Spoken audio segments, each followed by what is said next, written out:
the audio here. All right. So today is our introduction to Clang. Just a little tutorial on what it is. I'm going to start off with a demo, just sort of running the basic print functions that's supplied. That's the only one we're going to look at. Today is going to be sort of more bare bones, but I have some piece of code here. Let me run it here. Hello. So just a little, hello world program. It's kept purposefully simple here, and I want to print out, what functions I can find there. Okay, so to do that, let me give you this sort of clean what that's going to do. Just run the demo, and it's going to say, hey, there's a declaration of this print hello and a main function, if you could see that. So just kind of grabbing those two things. What's going on under the hood, though, and I'll put the sort of bigger command line, is I'm actually running with Clang compiler and loading up this plugin, nicely named print functions, and then sort of a part of that plugin on this specific source file. So you can see how these plugins are sort of integrated into a build system. And that's what we sort of want to learn how to use, what a lot of people use Clang for, building tools that integrate in your build system to do interesting things. Today's interesting thing is printing out some functions. And I'll have some ideas on how you can extend or extract on that, and folks can dive in if they have more interesting things that they've done.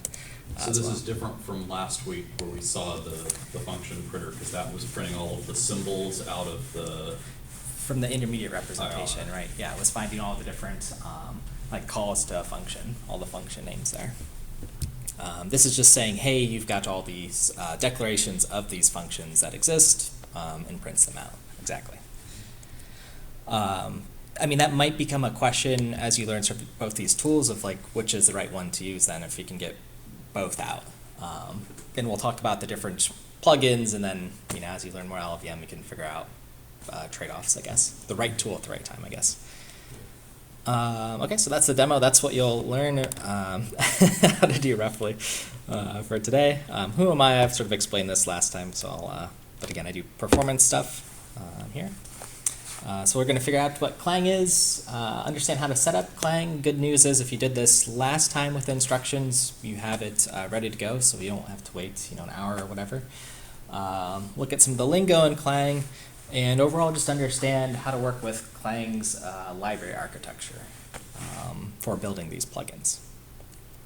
So tomorrow I'll have this slide deck released right after the presentation, so you can look at some of the links, but use this as sort of a collection of just useful resources, things that I've sort of vetted out as I've learned Clang over the years and sort of dabbled in it.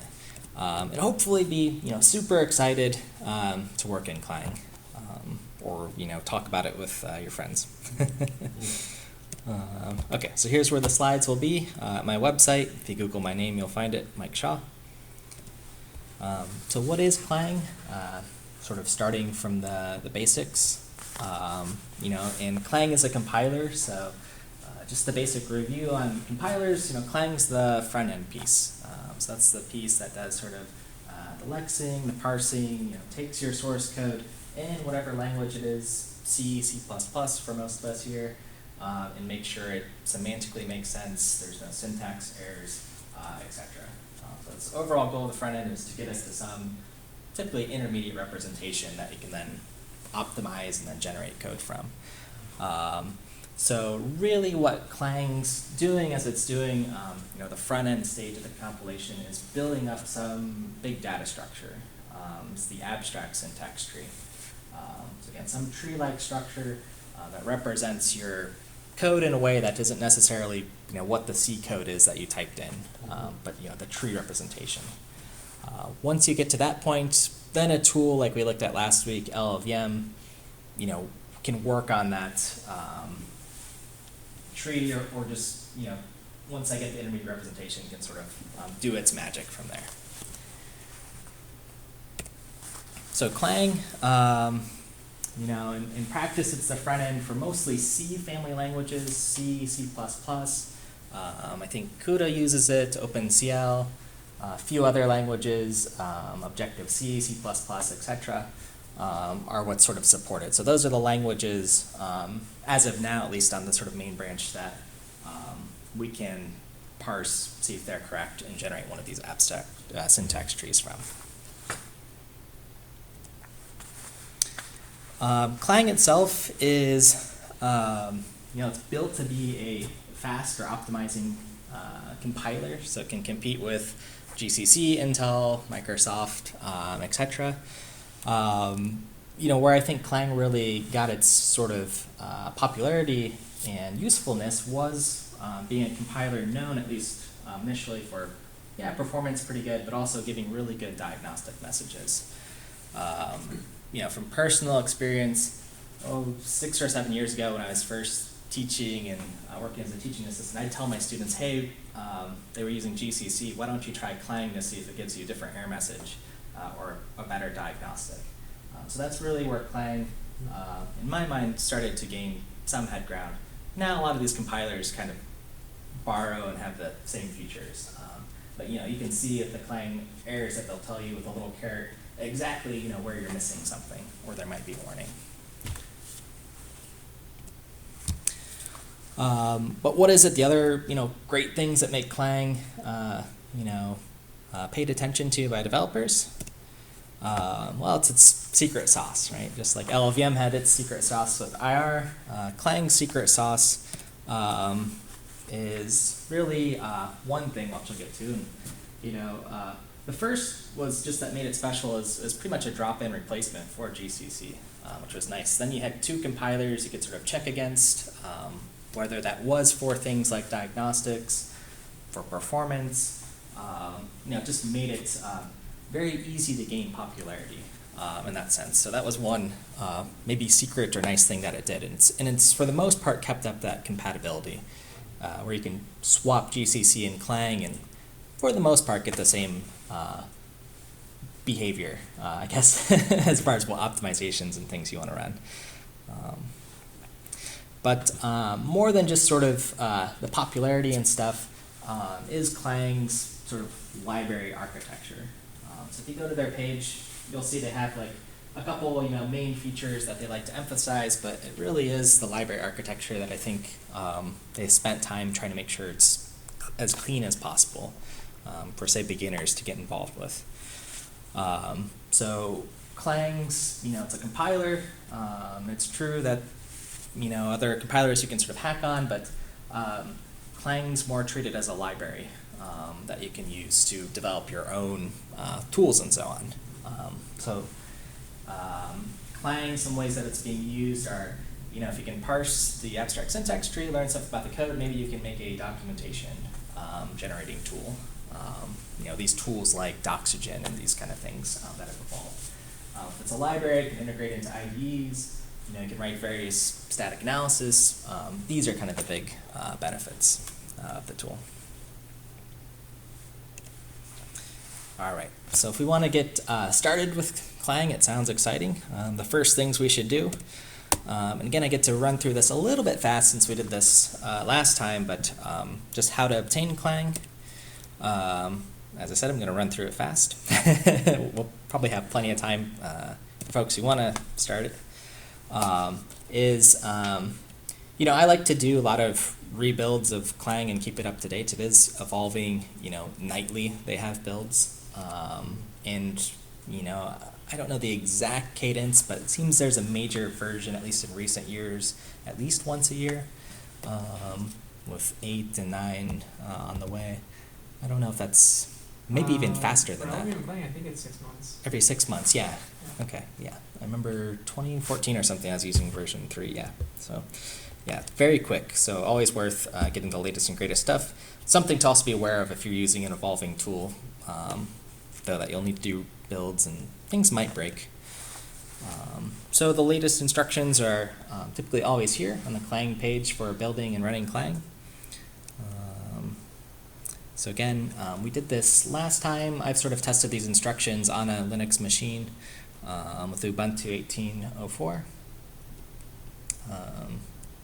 So here they are, sort of 8 steps if you just want to build the Clang portion.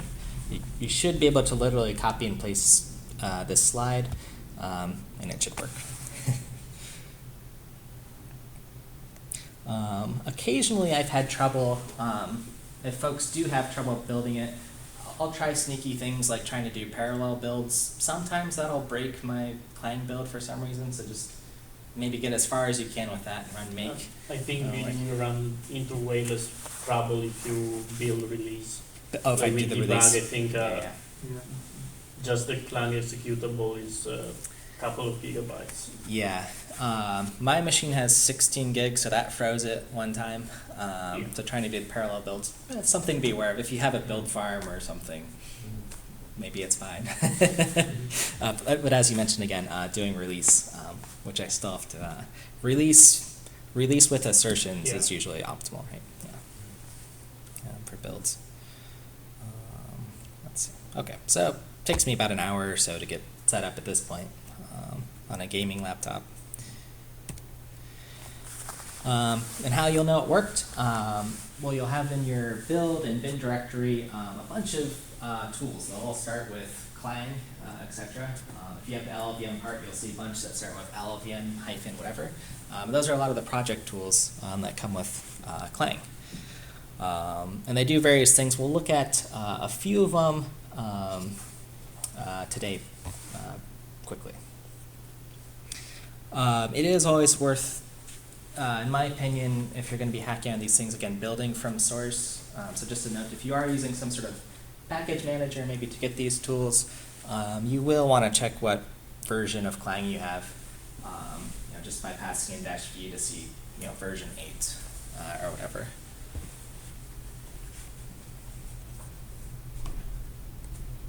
Okay, so the assumption is at this point we have Clang, you have the source code, all the code base, and are sort of ready to rock and roll here. So let's just run a Clang tool and see what we can do with it.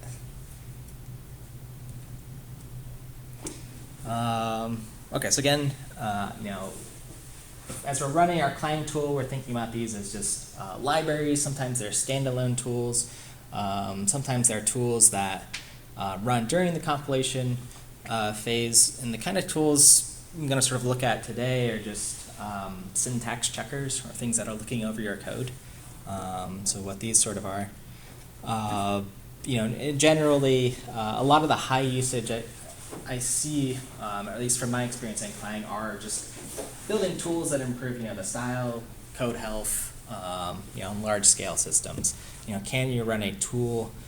One in particular that comes to mind is Clang Tidy, that fixes your code and makes sure the style is consistent.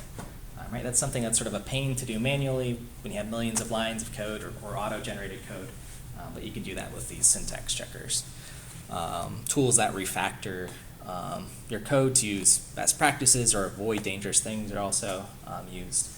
So generally we're using syntax checkers with Clang to improve readability, maintainability, whatever that sort of means, at least the uniformity of what your code looks like, and simplify things. Cons, it's an additional build step, right? And it could take time to build the tool, of course. Okay, so if we want to build our own tools with the Clang infrastructure, there's actually a few options with Clang. This is where I get confused. In fact, I'll admit I'm still a little confused at some of the options. But there's sort of three. There's libclang, Clang plugins, and lib tooling for building our tools. So I've tried my best to summarize what they are in a sentence. That you have libclang, which is sort of the stable API. It's usually the go-to for what you want to start with building your Clang tools. And they give some examples of like when to use it. If you're integrating it with Xcode, or if you want to build some library of code in like maybe some other language, like there's a Python API, for example, with libclang. So it's sort of got this example. It says it's relatively stable, and the libclang family's changing less in this case. The second option is to build a Clang plugin. And these are, again, the tools that you might pass on your command line. They're directly integrated with your build system. They have to run with the compiler. So what that means to me is that means, I need Clang plugins for tools. I have the source code. I have sort of full control over the system. Maybe if I have a lot of libraries or third-party things, maybe I want to choose some different option here. But it gives some examples here, right? Like linters, these style things, again, like syntax checkers, these can work well here. When not to use them, let's see. Looks like if you have a lot of tools outside of your build environment that you're dependent on, that seems to be the case for Clang plugins. And then there's sort of lib tooling, the third option. And this is when you want to build out a tool that's just sort of a standalone tool. So you don't need, or the user doesn't have to maybe even have Clang installed or the whole source code. They can just have some third-party external tool. This could be the same family of tools, right? It's doing the same work of looking over abstract syntax trees and refactoring and stuff, but I don't know, maybe you want to make some tool you can distribute as a product or something. So that tends to be where tooling goes. And this is, I think the one thing I know about this is it is C++ only. I'm also cheating and look at the description. But so that I know of at least, maybe there is some Python API or something out for this, but not that I know of. I don't know if you guys have any other distinguishing thoughts about that. Yeah. But those are sort of the three different styles. Lib Clang, sort of your go-to choice, the plugin, and then lib tooling. So some examples of lib tooling that are nice, sort of standalone tools that I think are relatively either well integrated in the many build systems or the compiler itself, as well as just standalone tools are Clang Check, Clang Fixit, Clang Format. So Clang Check is your sort of syntax checker tool. If you just want to do diagnostics and find syntax errors, problems that are wrong. Clang Fixit is a tool that'll attempt at compile time to just fix your errors. So maybe you've got a bunch of really common things that could reliably be fixed, missing semicolon errors, these kind of things. You can write little fixits that'll try to take care of that for you. And then Clang Format's a refactoring tool. If you want to restylize your code, do something sort of with the looks, maybe rename all variables or something like that. So just looking at one of these tools, how to run it, Clang Check, just so you can sort of see. Again, this is sort of our running example. We're just going to have the little print hello example, and it's got a cout for hello and one function call. If you look really carefully at that, depending on how good your eyes are, you'll notice there is a syntax error. I actually didn't do it intentionally when I was making this, and then I ran the tool and I said, aha, this is perfect. Just like I planned. So Clang Check, you run it, give it an input to C++ file, and then you'll get your diagnostic message, right, with a nice sort of Clang diagnostics. You'll get a little cursor here in green that's showing you, hey, there's one error generated. We're pretty sure it's right here, and you're missing a semicolon.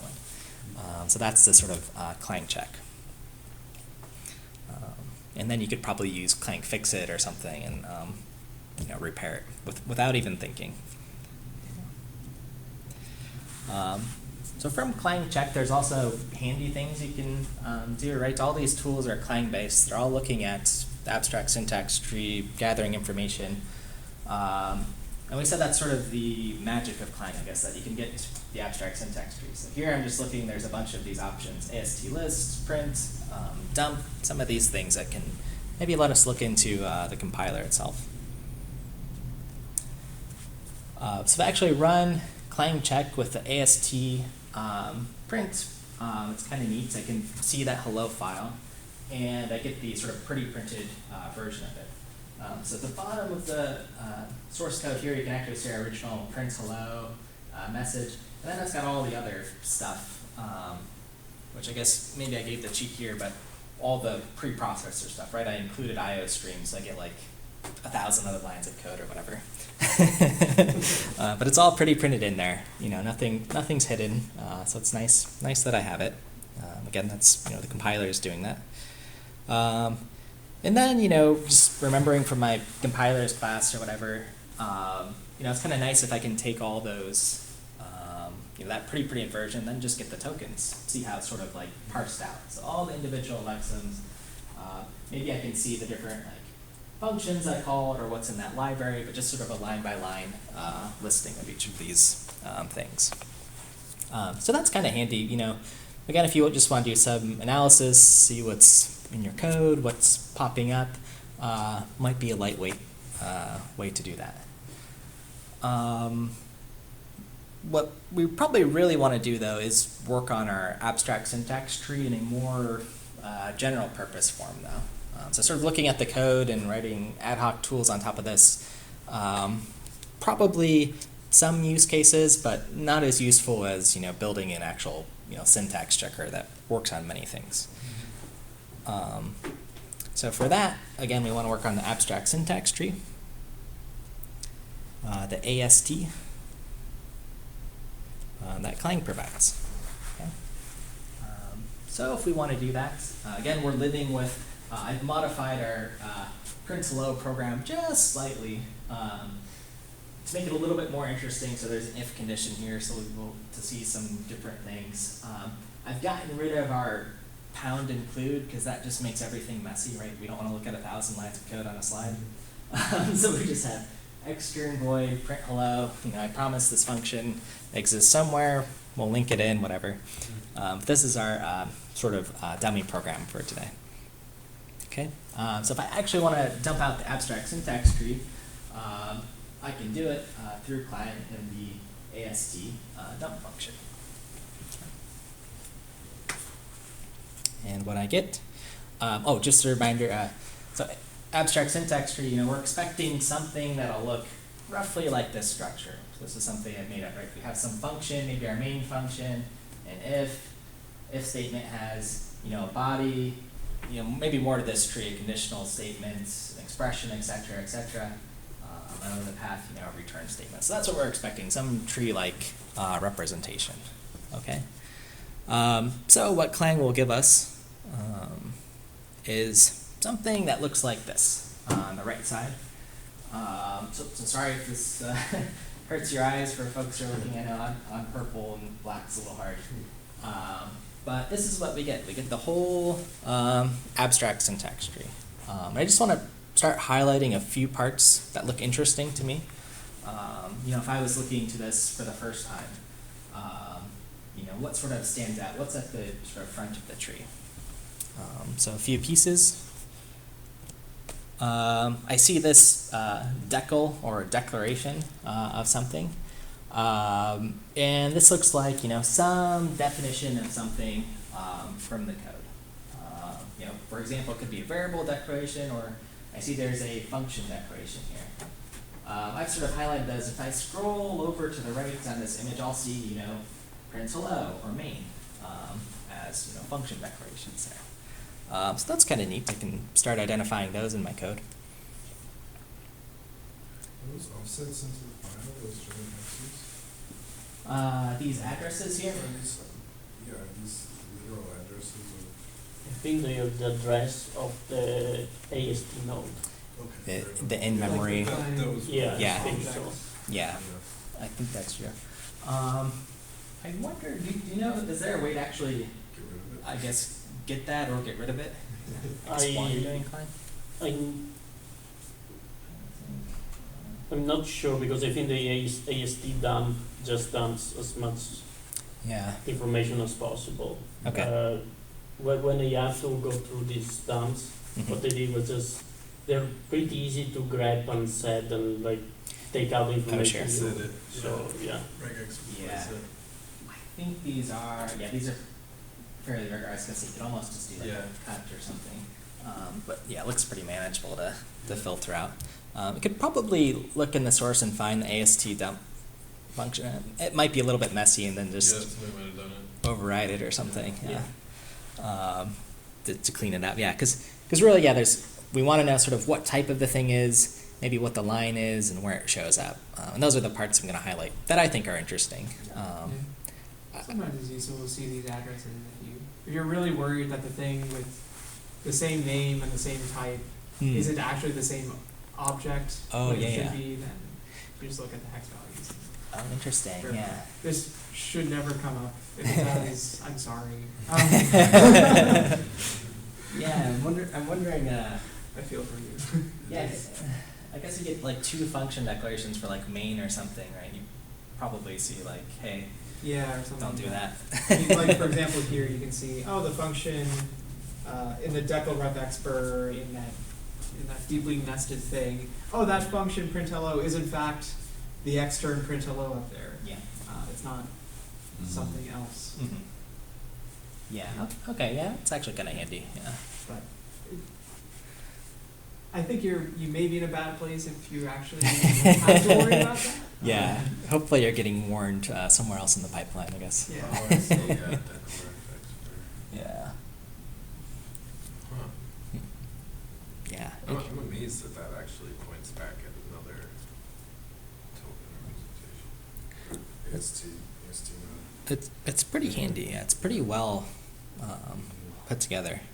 It looks like a lot. That's the first thing I'm thinking though when I look at this, and I'm like, wow, this is a ton of stuff for this code. But if you sort of do follow along, if you just kind of pick one of these, like main, wherever you can find it, you can sort of see, okay, compound statement, then an if statement follows. It sort of makes sense if you break it down into smaller pieces like that. I'll give one tool to help us in a moment too. So declarations are kind of handy. Statements are also interesting to find in your code, right? If statements, for example, return statements, breaks, those sort of things if you want to tease those out from your code. So those are something that I'm sort of noticing are interesting. You find these like compound statement things. So if you have taken a compiler's class, you probably see a grammar and then can sort of imagine how compound statement consists of one or more if statements or how it sort of builds from there. So I can sort of put that together. Expressions, of course, and I'm still thinking sort of from a compiler's grammar standpoint, something that returns in a value or evaluates something. So you can see what expressions were called here. Let's see what else here. If statements, for statements, whatever sort of control flow statements are going to show up there. Do while loops, I guess. And what else here? And then, as mentioned before, the source code locations. Again, I think this is super interesting, right, where you can see the column and the line number. You can already imagine how some of that information might be pretty useful when you're doing the sort of Clang check or some of these diagnostic things. If you know exactly where in the syntax tree, if it has that source code information sort of embedded in it, that's how you can get some diagnostic. Right. So if you want to build your own tool that maybe does better with that information or gives you a range of maybe where the error could be, maybe you could use that information in an interesting way. Let's see. I'll leave it up here for a second too. I don't know if anyone wants to, again, your eyes might hurt staring at this, but if there's anything else like interesting you notice or want to ask about, again, I'm not an expert, but I'm trying to see if there's anything worth pointing out. So I noticed that it's actually parsing implicit cast expressions, Mhm. even though they don't have any sort of, it's really an absence of an expression. Yeah. That's interesting. That's kind of an interesting one. Yeah, I guess it's figured out here. Yeah. One. So I wonder if I had made that like 1.f or something, if that would have just gotten rid of So that. the C++ standard has a implicit conversion from int to bool. Mm. And in Oh, yeah. an if you need a bool, so I think with a floating point it would have just failed. Yeah. If you explicitly cast it. Oh, yeah. If I had just put int or something, or bool, yeah, exactly. Oh, yeah. Yeah, anything else interesting folks are noticing here? This starts the translation unit.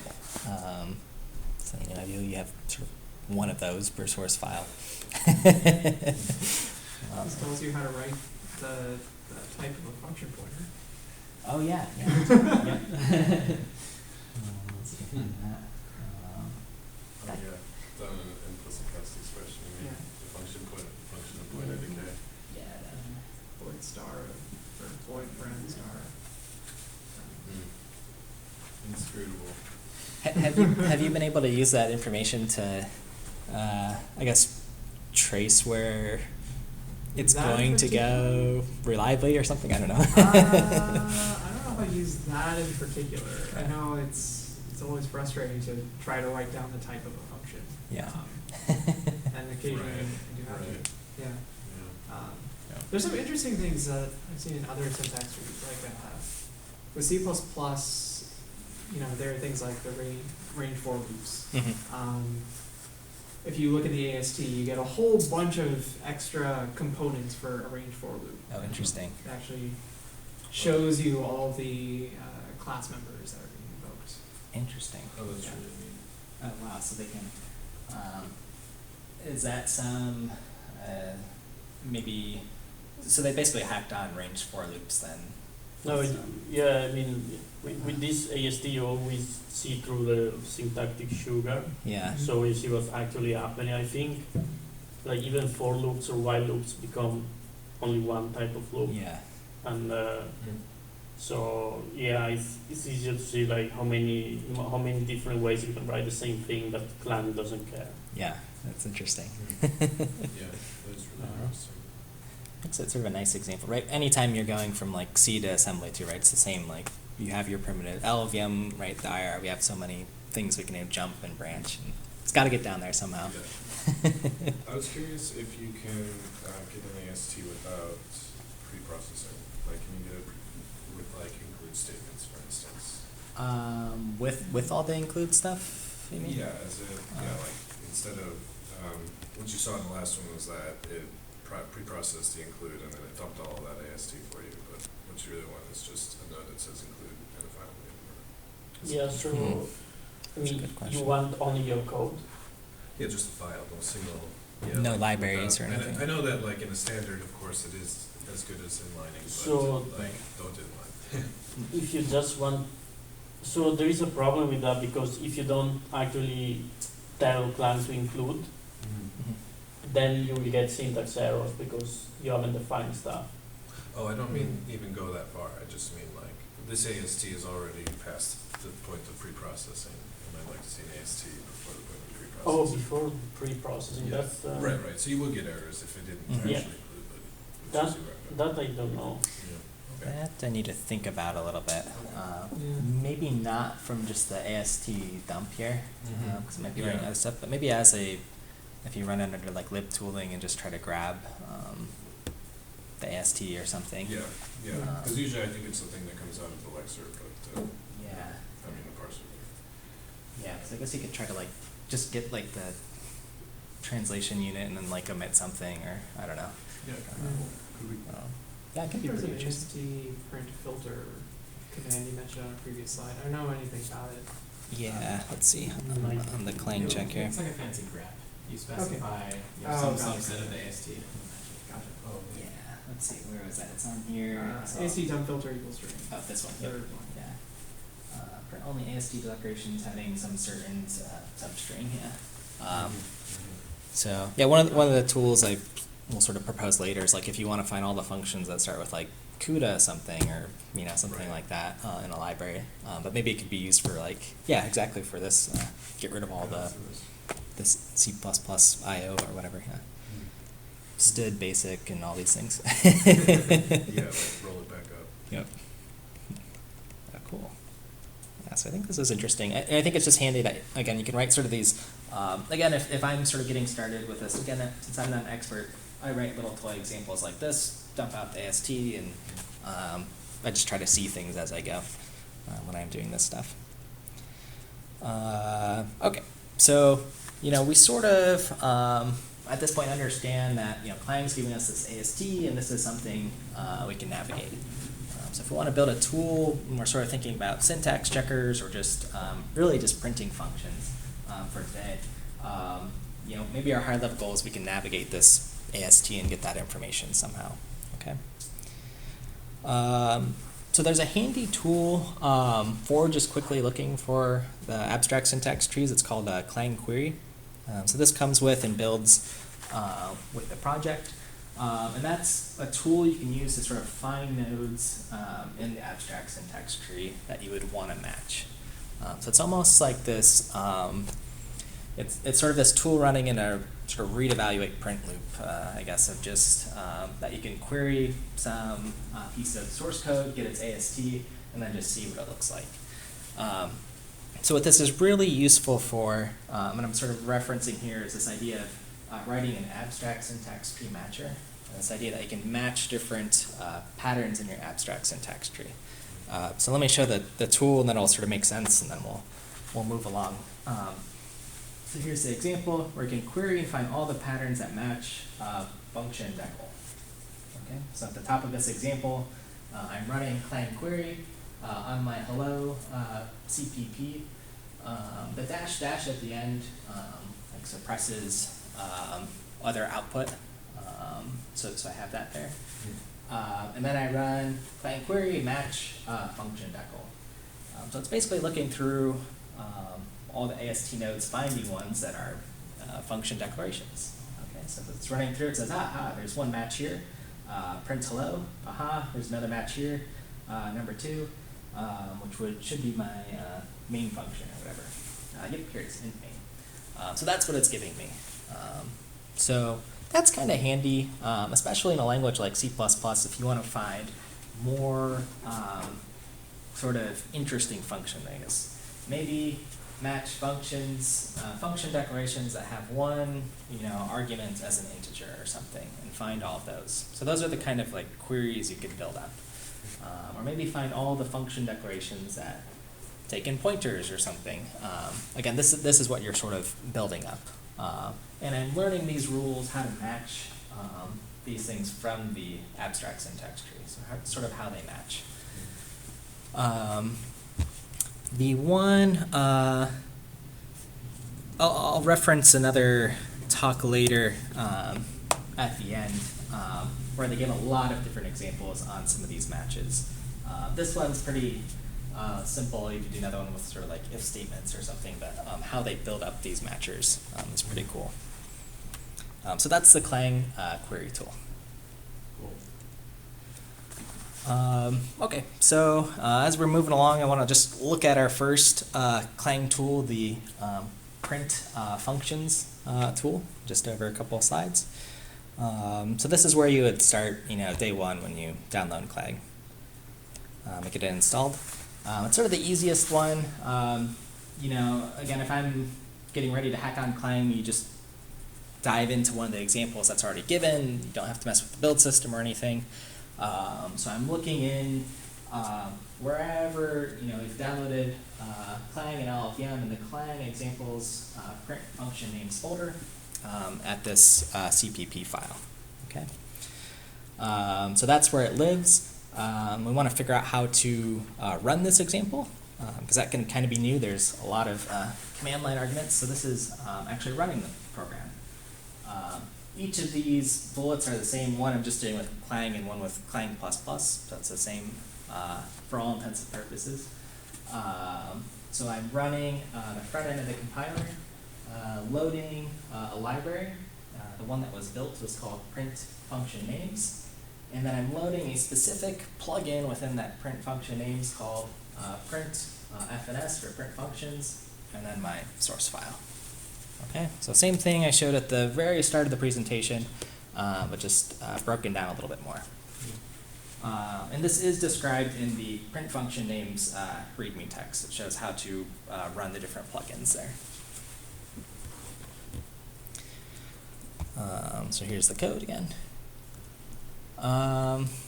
So as if we make some changes to this actual program, again, you're doing this within the build directory and just running make. You don't have to recompile all of LLVM from scratch, you know. Careful with doing a rebuild, that'll cost you an hour. But just within your build directory, tools, client examples, you would respectively find the print function names and do a make there. So that would sort of be your development cycle. Hack on that source file, go back in the build directory, do make, and then test your changes.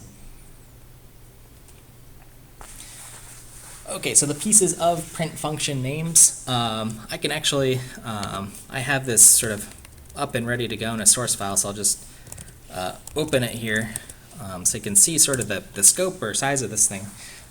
It's not too bad. We've got some includes. We're in the Clang namespace. We've got one class here, print functions consumer, which does something with our abstract syntax tree consumer, so it's sort of consuming things. Make it a little bit bigger. And then there's some more functions here. And then there's one other class here, print function names action, which takes in a plugin AST action. So plugin sort of something that we're plugging into our system, reading in command line arguments, etc. So really two big pieces to it. And then I just want to show this bottom part here. Again, this is sort of relatively similar to what we were doing with LLVM with sort of registering passes. Again, if this is your first time seeing it, we're just sort of registering, hey, we've got this new Clang plugin. We're going to add the sort of class where we implement things or what it can do.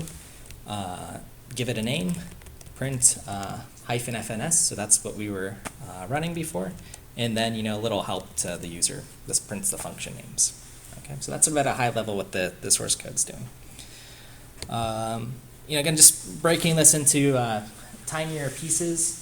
The first part of print function names is inheriting from something that's a plugin AST action. That's basically something that gives our plugins some infrastructure that we can read in command line options or arguments for Clang at a high level. Okay. So now we've got this tool that can read in a source file and make an AST. What it's then returning then is this thing called the AST consumer. And the AST consumer is the thing that lets us do basically walk or traverse the abstract syntax tree and do something interesting with it. So I just sort of label that as we can do generic things with the abstract syntax tree now. We've got this class that has a bunch of functionality for walking a tree. I see that's protected. Is it not referenced by other modules? Let's see. I actually thought that was like the interface function where the stuff you would implement to.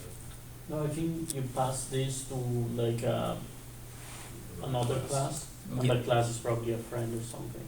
Yeah, let's see if we can actually, I could actually look at it here. It's this top one here, see if it's a friend.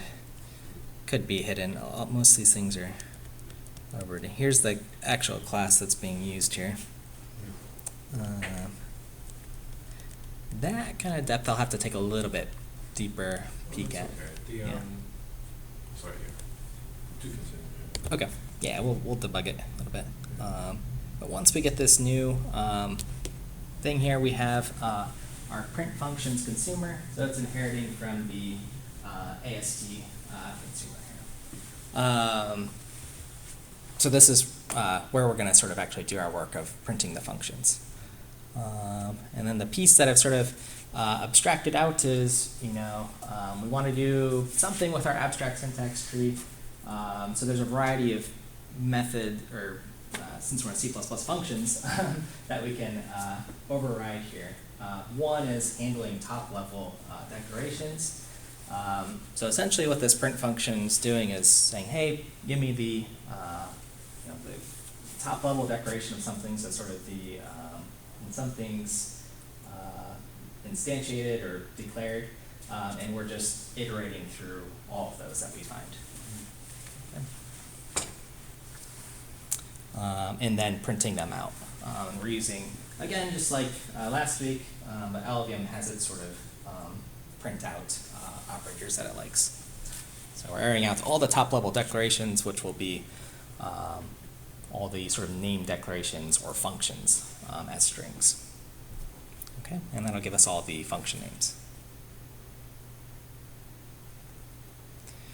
So this is just one little piece of the AST consumer. So there's different things that you might want to handle. The one I'm not specifically sure is what handle interesting declarations is. But so I need to take a little look at that. But there could be other things, inline functions or something that sort of makes sense if you want to pick those out. That could be a fun, project just to pick out what stuff people think should be inlined. Let's see. So cool. We have this AST consumer. It's going to let us sort of manipulate, or at least search around for different declarations of things. And now this is the point where you could start writing some different matchers to get better queries, sort of traverse the tree. So this is the PowerPoint I wanted to reference specifically. They've honestly just done a really nice job on building different tools for Clang libraries. So I'll just give them sort of a credit here.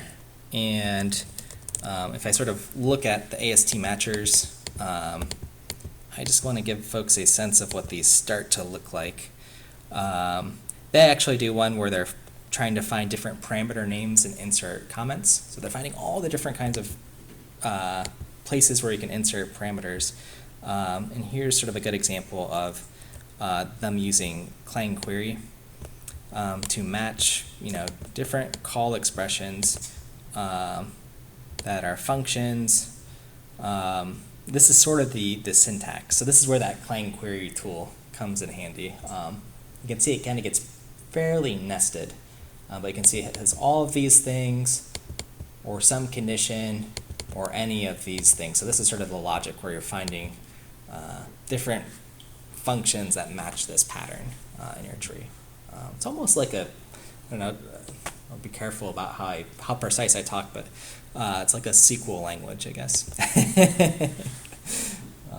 for your abstract syntax tree. So this is probably the reference where, I don't know, we need to do like a dedicated second talk to that, or an interactive session maybe. Let's see, back to this one. Okay, so that's how I would start maybe extending this to find function names or declarations that contain, one parameter or this type of parameter or those kind of things. So, I can see how like an AST matcher is very much like an AST consumer, that it visits these nodes and perhaps they're really all just specialized AST consumers. So what do you mean when you say within the AST consumer we can start writing AST matchers? Is that to say like we'll just use C++ to match? Yep, yeah, so this is then, in C++. Clang query is sort of your quick tool to find these patterns. And I think actually the query tool is almost identical to what the C++ looks like, minus, you're putting in dots instead of, parentheses. Let's see, what else? Okay, so that's what I have as sort of for our introduction. I just want to leave folks with sort of the diving in, or, what would you do next, either in the time we have now or later. But Clang has some other pretty cool examples. After sort of maybe working through the print hello ones, I think the annotate functions one's pretty interesting, where you can find functions where you've added like an annotation to, and see how that has some sort of meaning. That can be used for all sorts of things, maybe optimizations, especially optimizations and these things. There's a Clang interpreter. There's another analyzer plugin. So just, maybe just running these things or running your first ones through the next step, and maybe modifying the behavior. So maybe counting how many functions you had, or just little things like that in your class. See how you could build like a little useful tool. Some more just generic things on Clang API, just sort of defining things. different terminology or pieces of Clang. There's the driver that sort of handles arguments and these sort of things.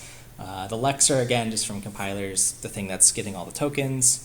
There's a parse API, again, if you want to start creating AST from source code.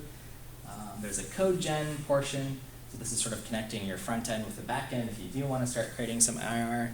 And then there's the additional AST class here. This one's also pretty handy. As far as documentation pages, I'll give a thumbs up to because No, I watched this. it has the introduction and the nice video here from one of the developer meetings. I think his AST's out of date though. It's a bit old. Could be very He's likely, talking yeah. about it, so- Yep. So yeah, I don't know what version exactly they're using here, but still a handy talk. Yeah.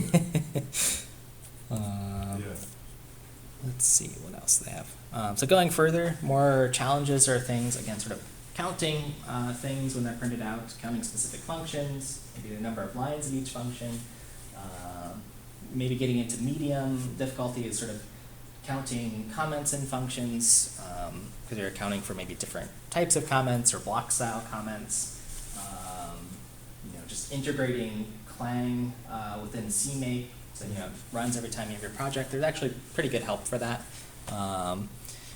And then maybe sort of more harder or sort of like easy is sort of day one, medium's your day two tasks, and harder, interesting is actually refactoring your code for some style that you want to enforce.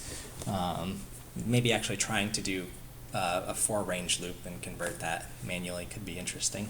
I was curious if can you do AST to AST transforms using a plugin? Let's see. So can I take Can some you take like AST and then just like output? if I was like, I'll have an AST, it recognizes all the finite for loops and then it unrolls them and then it spits out the code or something like that. I was wondering, can you just output code from a plugin? That seems actually pretty.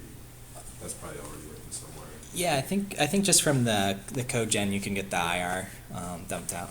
Oh, I was thinking like going back to C++.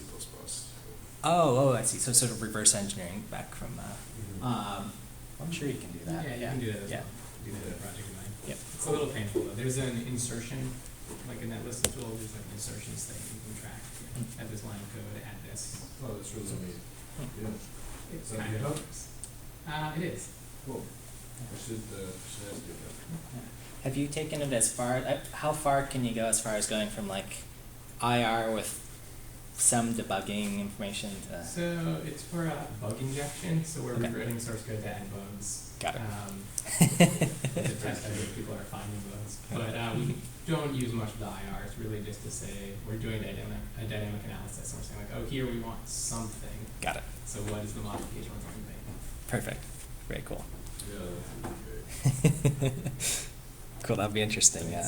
It's Clang version 3. Got it. Clang 3. Okay. Most of it's the same. That's For next this one. video probably works for that. Yeah. Yeah. Yeah. Okay. Well, potential for talk later. Yeah. It'll be interesting to see. Did you find generally that you can mutate to the AST or before IR, before CodeGen? Did you find like, I don't know if you came across it or not. Before, I haven't played much with it. Okay. I don't know if anyone else has at that level. Mhm. I don't see why you couldn't mutate it. I need to think about the behavior maybe a little bit. Yeah, because visiting's weird when you're mutating things. I think it's weird, so I was thinking it's probably not allowed. Yeah. Yeah, it'd be kind of interesting. Delete a node you're about to go to, what happens? Right, that's probably not good behavior. Right? Generally, we don't want our compilers optimizing things in ways that break them. Okay, very cool. So let's see, the last thoughts I'll leave folks with, you can contribute to Clang. They've got an active developer list, mailing list. I tend to hang more on the LLVM one, but they've got both you can view. So here's sort of the page for that. That's pretty well documented. And then resources, links I looked at when building this talk or just have collected over time on sort of just Clang AST, building plugins. There's kind of a cool talk called Clang Useful I think this is at one of the CPP con talks where a gentleman just like builds like a couple of tools live for folks, which is cool. And he's got a GitHub, and most of these things are open source. So some more just other helpful things, I guess, for Clang here and looking at the AST. Curious, do you come across like an enumeration of all the AST types, or do you just look in source for that? There is an enumeration somewhere. Right. I was just looking at it. Might be in your resources. over Might be there. in one of my resources or in an open tab right now, so I'll Cool. check. Yeah, Um, no, it would be like. Yeah. really helpful. Somewhere I think if we just look at like the Clang types or something, that might give us like a giant list of things. I don't know if these are all the nodes. These are at least all the types. Yeah. Probably it's, It looks big, yeah. Yeah. It's probably functional. look for AST node, AST type, something Yeah, like that. Clang AST node No time, so. node types. Yeah, Yeah. I think that's all the ones for like declaration type or something. Let's see. Somewhere I do have a list. I That's won't where I ended up, yeah. search forever. I will search in a moment. But I'll just sort of end with, Clang's an exciting project with lots of power slide. And, there's a lot of ways to build tools. So be excited to hear what people want to build with it. And just thanks for folks' time today. Great, thank you.